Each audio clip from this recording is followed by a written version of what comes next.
Hey there. How are you? I'm doing pretty well. We had a round three of COVID come through our house last week, so that was an exciting week. You know how that goes, but otherwise, we're doing great. Oh, Oh, we're so no. sorry to hear that. It is a crazy time right now with all these different plagues going Mm. on, the COVID, the monkeypox, all this crazy stuff. Oh, So it's crazy town. Yeah. yeah, That's why we're health is important, right? Yeah. The kids are just like, luckily absolutely. our family is pretty healthy. So everybody was kind of up and down, but then it was like this person got it this day, and then the next day this person got it. So it was kind of working its way over. But yeah, luckily we're pretty healthy. It doesn't seem to hurt us too much, which is Oh, that's good Wow. to hear. That is good to hear. Well, Michelle, we are so glad to have this time with you. And hello to everyone watching. Recently we've done a bit of a makeover on ourselves, and people are constantly commenting on our recent weight loss and Yes. things we've been doing and how we look, how good we look. And what we've been sharing is, um, you know, you have got to eat properly, you've got to exercise, but your mindset is so critical in this food fight. So, you all, we wanted to bring Michelle in to talk about how to win the food fight and your relationship with food. Yes. Because, we focus on how to get to your next and Yeah. how to live your yummy life, your ultimate, Ultimate, most most meaningful meaningful yet. yet. And that includes your health. Your health is so critical. And Michelle, a lot of the ladies that we work with, the stress that they carry being the brilliant caretaker sometimes ends up around the waistline, yeah, yeah. so we just really wanted it to we wanted to bring you here to help them understand um how to fix the mindset. How do they go about changing the mindset Yeah. to help break through the terror barrier that we all have when it comes to eating properly and health? How does that work? Yeah, that's such a good question. I really like how you brought it up that like everybody knows you should be eating healthy, you should be exercising, but like you're saying, especially the women that you serve, they're so busy. And then on top of that, you've got, like I was just telling you about my family, right? Like you got your family and then your family gets sick and there's this other thing. So you have a list of like expectations and other things a mile long. And so you're thinking, when am I even going to find time for this? So Yeah. really, it's all of that stuff. It's not even necessarily that like, the mindset around eating. Actually, I tell people it's like boring, normal, everyday stuff that we have to unpack. It's like, it's you prioritizing you. It's you stop helping yourself see that isn't actually helping you deal with the stress. It's like those everyday things that are really in front of us all the time that seem like so simple and obvious that we miss them. But really, whenever you create a relationship with food, whenever you start to see it in the way, and we'll talk about like kind of seeing it in more of like a logical, systematic way, and you start tackling that, then all of a sudden you step into that place of empowerment, which I know you guys do with your people. But whenever you're in that space of like, okay, it feels so huge, it's so big, I don't know where to start, I don't even know what I'm doing, it's going to take a long time, Yeah. and I've tried all these things. Like so many people I know, my family actually I come from a family of fat genes. I say like everyone in my family is overweight. We really, really struggle with that. And so if you're someone who's been struggling with this for so long, you've tried so many things, it's like, oh, what's going to happen again? But when you get past that and you start to see it the way that we're going to talk about it, then you realize, okay, not only is it possible, but I'm in control here. And then you get to the place of, I get to decide how much I weigh. I get to decide how much energy I have.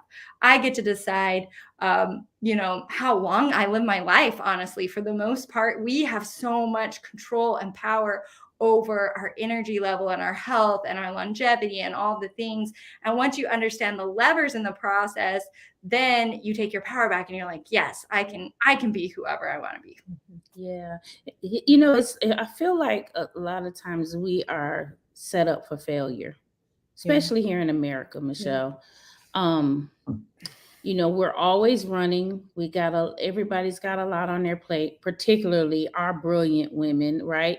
Brilliant caretakers. They're always on the go. They've got a too long to-do list and they're not on it. And a lot of times you're in between errands and tasks and you've got to grab something to eat, right? Yeah. And the options that are there for us, it's like sabotage, right? Fast food is no good. And you gotta the process of trying to figure out what can I eat that's not going to add weight, that's not going to kill me in the long run is so hard. So what would you say to someone that is trying to figure out how to be healthy and in the midst of everything else going on? What are some things that they can do, some tips?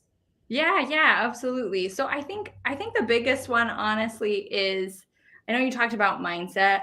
I have this what I call the FX5 formula to beating the cravings, and really the first step that I tell people is understanding. I say focus on the new you, but like taking your focus from the problem to the possibility.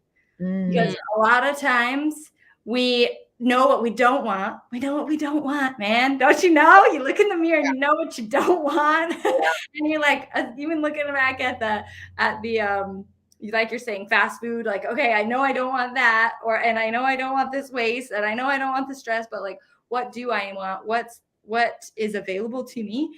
And so just shifting your focus to the possibility, not only of like what's possible, like as far as, what other options are available, but what's possible for me.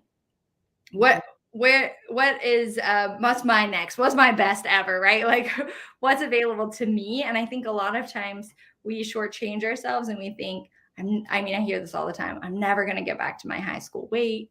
Or, I'll ask people like, how much weight do you want to lose? And they'll tell me, well, I'd be happy with. Have you heard this, right?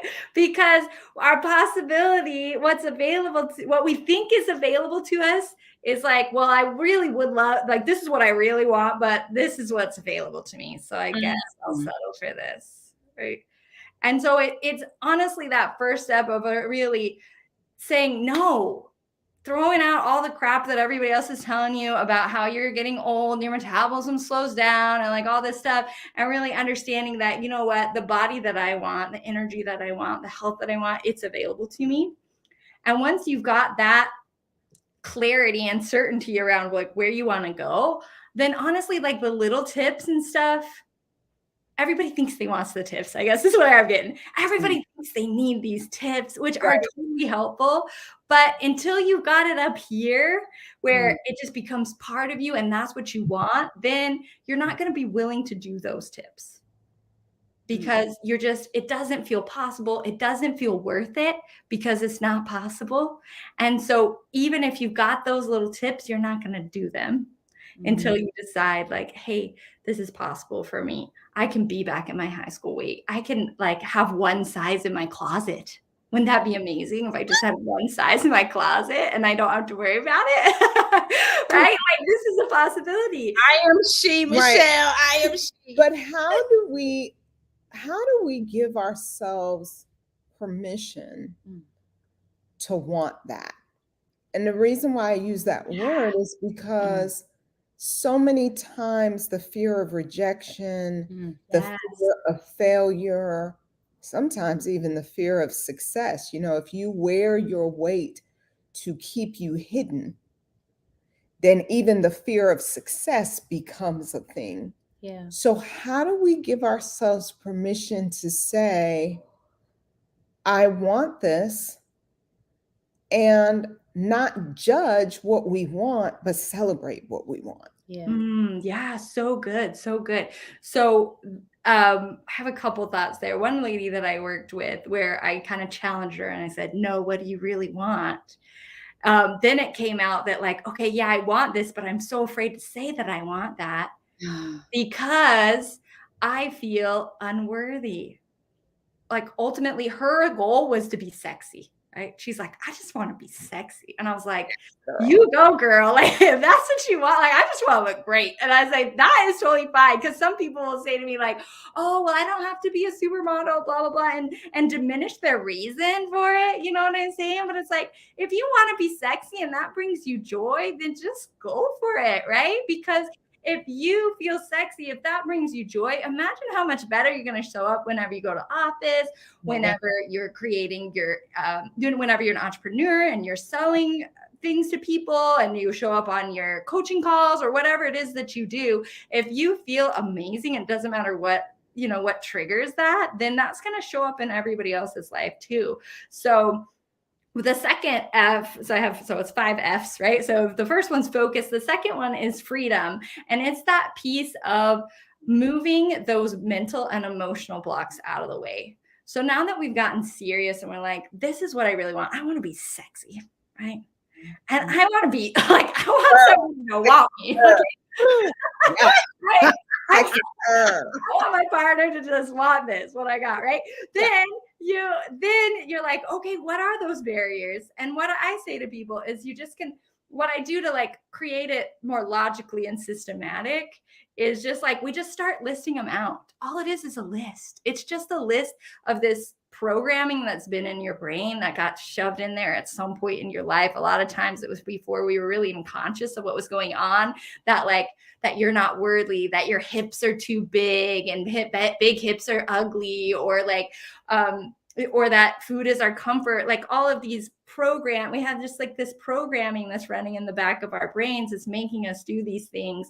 So once you've got this vision of like, hey, this is who I want, then we can just start listing out like, these are the lies that my brain keeps coming up with to say why I can't have that thing. And then we use, I prefer, and I have a bunch of different tools for like rewiring your brain and releasing emotional stuff, but I love to find the things that are just like, get it done. like literally, can we move it any faster kind of stuff? And so that's what we do together, because then at that point, not only do you have clarity around what I want, but if suddenly it feels possible, it doesn't feel super mystical, like, oh, how am I going to get through this? What's really the barrier and all that? It's like, okay, well, we know what it is. We just list it out and we move them one at a time. Boom. I don't know. Is this making sense? Does that make sense to you guys? Yeah. And it's really good information, because in our program we call that step liberation, right? Your freedom is liberation for us.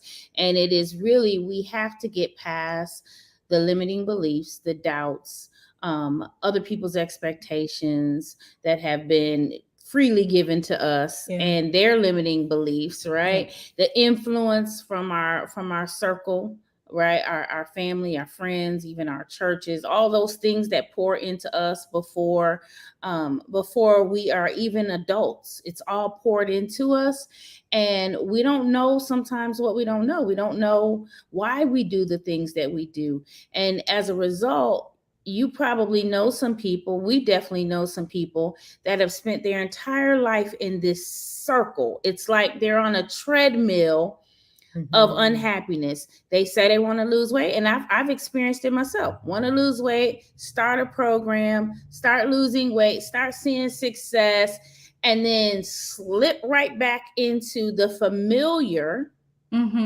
carrying that weight.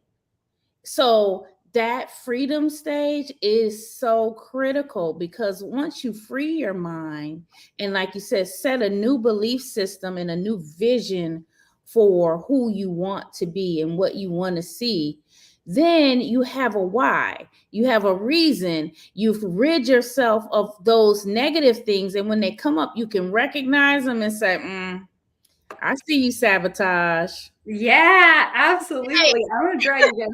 Yeah. So I'm actually drawing a picture, though, something that I figured out recently, or just kind of picturalized, if that's a word, is like, a lot of times, okay, we talked about the tips, and I can give you guys some tips too. If you guys want some tips, I'll give you some.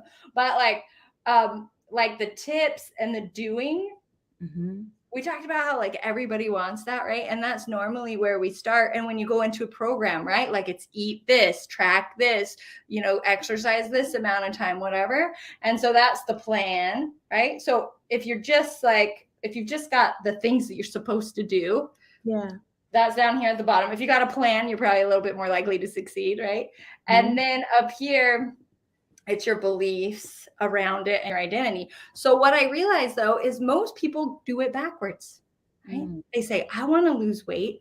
I need to eat healthy. I need to do all these things. So they start down here. But then look, it's an uphill battle, my friends, when you start with the doing. Yeah. It's uphill because then it's that cycle of I run into these beliefs that a lot of times I'm not even totally conscious of. And then I keep hitting them and they keep knocking me back down the stairs and it's awful. Yeah. But whenever you start the other way around of like, this is who I am. Yeah. I'm a sexy beast. I'm a sexy lady. I'm a sexy beast. People look at me and they're like, well, yeah, like if you're there, then you just know automatically, you know what some of your beliefs are. Automatically, this is like such a huge step, and I go into it a lot, but like whenever you like really believe that's who you are, it's all downhill from there. We did a training together, but like this is what I spend a lot of my time with people on with. I think I said that right? Is like once you like believe that's who you are, it just things start just rolling into your life. I mean, it's literally is like running downhill. Everything that you need starts flowing and you have the desire and you have the energy and all these obstacles that used to be obstacles aren't anymore. And that same woman that I tell you about being sexy, whenever she was younger, she said, I want to go to Yale, right? And for her, and I don't know how many wonderful high performers we have that are just like, I'm going to get that job. I'm going to go to Yale. I'm going to do this. And you decided, and you're like, that's who I am. Mm-hmm. And for her, it doesn't matter what barriers get in the way or what obstacles come by. That's who you are. And you just keep fighting for it and no problem. Not that there's no problem. Like obviously it's work, but you get there. Yeah. And that's how you stay motivated beyond those like cycles is this is who I am. And you stay motivated and you start and you get that just like you do in other areas of your life is because you have clarity and certainty about that destination. Yeah. Well, I would like to share what I experienced today. Go girl. Okay. My identity is that I am a sexy beast. All right, go girl. I said my beliefs are I can manage my weight when I'm on vacation. Yeah. Where this is going. So my plan was. I know where this is going. She's rolling down, right? She's rolling. It's a setup, Michelle. Don't fall for this. Listen, my plan was. She gonna get the mama lips. I'm gonna pack a scale. Okay. Take it with me. Because one of my challenges is I am a foodie. I really enjoy great tasting food. Mm-hmm. And sometimes when I go away on vacation, I get into a happy coma with some of the amnesia happens, yes. And then when I come back, it's like, wow, I gained 6 pounds. How did I do? I've forgotten how happy I was when I was eating those things for temporary gain, because now I'm hyper focused on what did I do. So my plan was to take my scale with me. Oh, Michelle, people tried to sabotage my sexy. Oh, sabotage. They were like, you're gonna take a scale with you? Oh, not Crystal. Not my Wonder Twin. No. She wouldn't do me like that.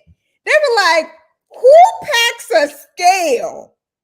I mean, call the hotel, see if they have a scale, but who packs a scale? My team was like, that's ridiculous.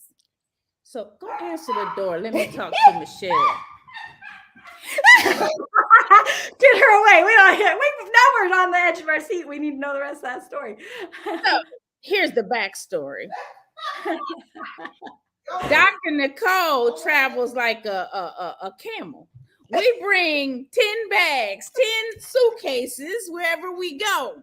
So when she suggests putting a scale in the bag, I'm like, do we really need a scale?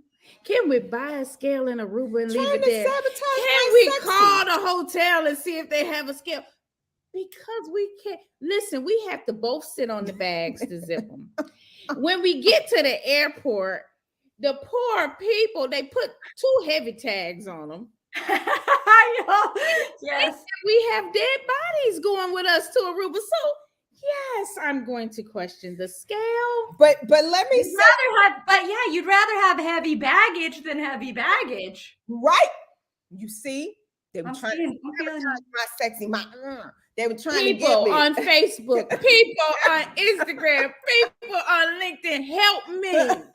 But here's the thing, we laugh about it, but let's really think about how many comments it takes for us to be discouraged on what we took a lot of courage to create. Yeah. That's a joke. Like we were joking and laughing, but honestly, food has some addictive qualities to it, especially if you've been nurtured with it. Mm-hmm. It Yes. wasn't to survive. It wasn't to sustain living. It was joy. It was fellowship. It was fun. It was healing. It's all these things, right? And then you get the courage to say, okay, I believe I can manage this. And then somebody comes and they don't always mean to throw you off your square because they don't always know what it took for you to even be open to something that's different than your normal paradigm. Yeah. Right. Yeah. And the minute they say it, you spiral and you're like, yeah, you're right. You're you're right. Yeah. Yeah. So how do we combat that? Because it's usually people that we love and they don't mean any harm, but that doesn't make it not harmful in this food fight. Absolutely. Yeah. So there's 2 things. So one of them goes back to the freedom, and that's what I talk with people about. I am a drawer. I hope you guys like that. That's what I talk to people about, though, is that isn't it so contradictory? I think about my dad. Don't judge my dad, but he would say stuff like, he would make comments about other people that weren't that nice about their weight, right? And so we go around, you grow up hearing those and you think, okay, well, I can't be overweight or my dad's not going to like me. Okay? Yeah. Right. Yeah. And then, but whenever I was in my 20s, I had such terrible digestion and crazy problems. It was all from stress, actually. But I had like crazy health problems in my 20s where I was down to eating almost nothing. I was totally sick. They told me after I finally figured it all out, like, yeah, you looked really sick, Michelle. He's like, thank you. Right. And so I adopted very early on a certain way of eating because has anybody here been at the point where you're just like, I can't do this anymore. I got to choose between me or not me, basically. Mm-hmm. I just can't keep living like this. So I was down to 5 foods at one point. I can only eat 5 things. I'm in my 20s. I don't even have kids yet. I'm like, how am I going to even have babies? Right. And so I need to make a decision about me. And so what I eat, maybe from the outside, kind of like what you're saying from the outside, it's probably a lot more strict than what a lot of people would choose to eat. But for me, it's empowering because it's life for me, right? It brought me back from the dead, essentially, and I have children, and that's how I eat. So, but because of that, I am a certain way and I eat certain things. And so we have on one end, they're like, oh no, you don't want to be fat. You don't want to look like this. I can't believe it. And there's all these terrible stereotypes. And then on the other hand, they're like, what, are you on a diet? You think you're better than other people? Yeah. You know what I mean? Yeah. And so there's this what's the word I'm looking for? It's hypocritical, right? We've got these 2 sides that we're expected to be one thing, we're expected to be other thing. Nobody's going to be happy about it. So the F that comes around here is family, right? You guys created this beautiful family for your people who are supportive, where they can take their mask off, where they can be themselves, because whenever it doesn't, like, your particular family doesn't have to be supportive of what you do. But if you're standing alone in the thing that you're doing, yeah, you're going to be hit down a lot easier. Those comments, 2 or 3 comments, they might wear you down. But if you're in a family of supportive people who are all doing the same thing, who know the lies, they're like, look, they're just being contradictory. Like, that's just a lie. You don't want to listen to that. If you've got that family around you that can remind you regularly, like, hey, Crystal, hey, Dr. Nicole, this is sexy. You're a sexy beast. Okay. And sexy beasts act like this. And the people who are saying that kind of stuff, they're saying it too because they're scared and because they're not willing to do that. Yeah. A lot of times. Or because they think, they're like I went vegan is the problem. It's the problem without my family's house is I went vegan and my dad's like, meat is so healthy for you. And so then he's like, I think a part of him's like afraid that this is unhealthy for me. And so he's trying to like nourish his daughter. And so I think there's also times when, like you're saying, people are well-meaning. They just know, they don't understand what you've been through. They don't get it and they can't get it. They can't see that. Yeah. And it because people have their own limiting beliefs, their own doubts, their own issues. And, I think what's really standing out to me on the diagram that you drew, where you say it starts with the identity and then you drive it down to the actions. So many women in our tribe, we are the doers. And we say that all the time. We always say to them, it's about just being, not just doing. Just like what you're saying with food, it starts with the identity. Who are you? Get to the root of who you are. And that's what's important. We get affirmed for what we do, though. Right. So people around us, they clap for us, they tear us down, or they, based on what we do. And our tribe is so conditioned to getting other people's approval. Right? Other people's approval. And that's the challenge. So I think that stands out to me a lot. It's about the identity. Who are you? And you don't have to be a size 0 to be healthy. What does healthy, sexy beast look like for you? We're all different. We all have different body types, right? But it's about being healthy in your relationship with food so that it's not dragging you through life. And it's not, food is not positioned in your life to do harm to you. It is a resource. Right. Yeah, so good. And what I usually say about food's one of the F's, right, is that usually, and it's like what you said with the scale. I loved what you said with the scale, Dr. Nicole, because sexy beast, like what you do as a sexy beast, right, is different for everybody. Your choice to bring the scale was like, that's what works for you. That felt good to you. That felt like love to you. And so, it felt good, right? It came from this place of, but it came from that place of like, this is what I want to do for me versus, so what I say with food is usually people have too many rules or no rules at all.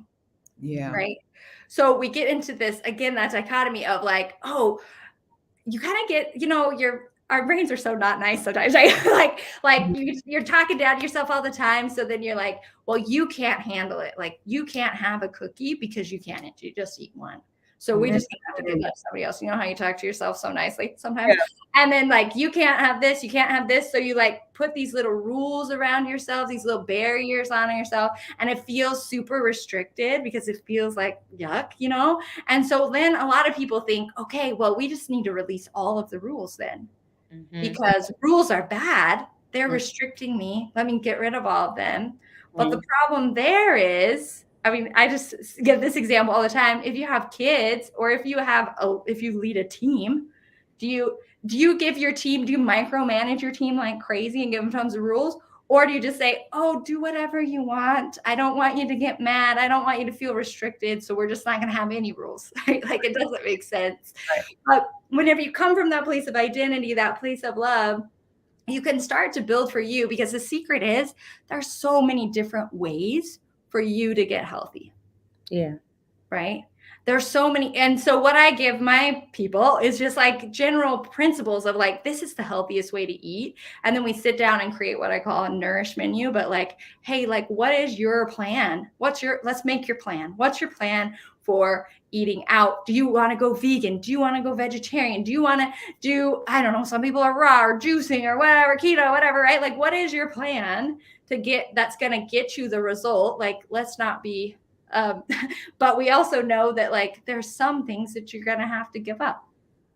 Yeah. There's some things you're not going to be able to do 24/7. You're not going to be able to keep going to McDonald's every single day and get the body that you want.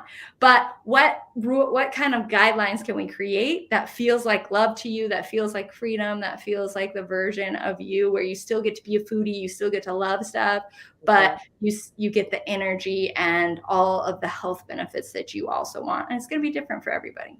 Love that. I love that. So Michele, you've got an experience coming up where you are sharing. It's a mastermind, right? A masterclass sharing about this winning the food fight and helping people to do that. Tell us about your experience coming up.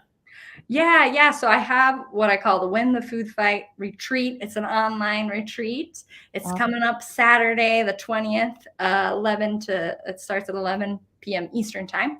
And we just go through the different F's. Like during the retreat, we'll sit down and we'll really dive deep on that identity. Like, what does that look like for you? Really help you get clarity around that. I'll share you one of the tools that I use to help rewire your brain about food. And during that, I don't have my thing here, but what I have is like a list of top 10 thoughts that drive us to eat. And so for everybody who's watching too, if you will sign up during our conversation here, I'll just send it over to you. It's got links to those so you can start rewiring those right away. So we go through a lot of those in the retreat as well and help you just like rewire your brain about them right in the retreat. And then we talk about food. What are some of those principles that are going to help you get the results that you want, and all the things that we talked about, just going deeper, hands-on stuff. It's super fun, goes by really fast. Like you guys know, whenever you have fun and you take it in, it's like, what, has it been that long already? So it's really awesome. Yeah. Awesome. Yeah. We like you said, we did some rewiring with Michele, and it really is, it's powerful. Yeah. When you can really take control of your thoughts and how you're going to process them, because at the end of the day, we do have a choice. We do a lot of it on autopilot, and we don't realize how, bless you, the input comes in, and then we just kind of automatically process it as good or bad, or, but if you're intentional, when those inputs come in, you catch it and you can put it where you want it to go. And Michele taught us that, and it was really, really powerful. So our link is scrolling across the bottom for Michele's Win the Food Fight retreat. It is also in the chat. Yeah. We would love to see our tribe win the food fight. We are constantly trying to win it ourselves. Yeah. And we hope that you all will join Michele on Saturday. It's a very, very powerful experience. Yeah. And it's something that, it's Michele, her focus is on helping you to win the food fight. But the tools that she will teach you can be used in a lot of different ways. Yeah. They're in all areas of your life, because it's about having control. Yeah. It's about, like she said, freeing your mind from limiting beliefs and things that no longer serve you. Mm-hmm. Yes. And I love that, what you said, because I'm always saying, like, let's end it. Let's just put it behind you, because nobody wants to get to your ideal weight and then still worry about if you're going to go back up or down, or like keep that extra set of clothes in the closet or whatever. But my message to everyone is, number one, you can have what you want, but you can just, and number two is that it's possible. You can end the fight. It doesn't have to be this constant thing over and over that you keep rehashing, because when you start with identity and belief and you work down that way, it's who you are, and you've become a new person. By the end, you become that sexy beast that you that you want to be, right? And at the end. And so it's a lot harder to go back up that hill than it is to just stay where you're at. And I think we don't always realize that it doesn't have to be this constant battle. It can really be like one. It's a battle that can be won. It's my message. Yeah. I love that. I love that because we often, when it comes to this conversation, feel like it's a never-ending battle. And Yes. that is discouraging in and of itself. Nobody wants to be in a battle in perpetuity. No. You kind of feel like you've won and you're on to the next. Right. Not I win and then I'm back in the battle. And I win and I'm back in the battle. And I feel like I've lost and it just never ends. Yeah. So we're super excited about our tribe having the opportunity to get a different perspective, you know, on it. So because when you're empowered and you know different, you can do something different. And you don't know what you don't know until you know it, which is why we always say to folks, be in the room. You think you know, but you don't know that you know until you've been in the room and you can say, okay. And for us, we're always like, you know, getting one piece of information that's significant can change the trajectory of how you do what you do. But you have to be in the room to get that piece of information so that you could activate it. So we're really excited, first of all, of the work that you do and how you do it and the spirit with which you do it. And we're always clear that you believe it's possible. And that's super important because your belief then gives an energy to sometimes when you're not all the way there, but you can look and say, well, Michele really believes it. So what do I need to do to get there? So we really appreciate you. Yeah. And we believe in creating legacy. Absolutely. Yeah. And what we learn and put into practice, we then model for our families.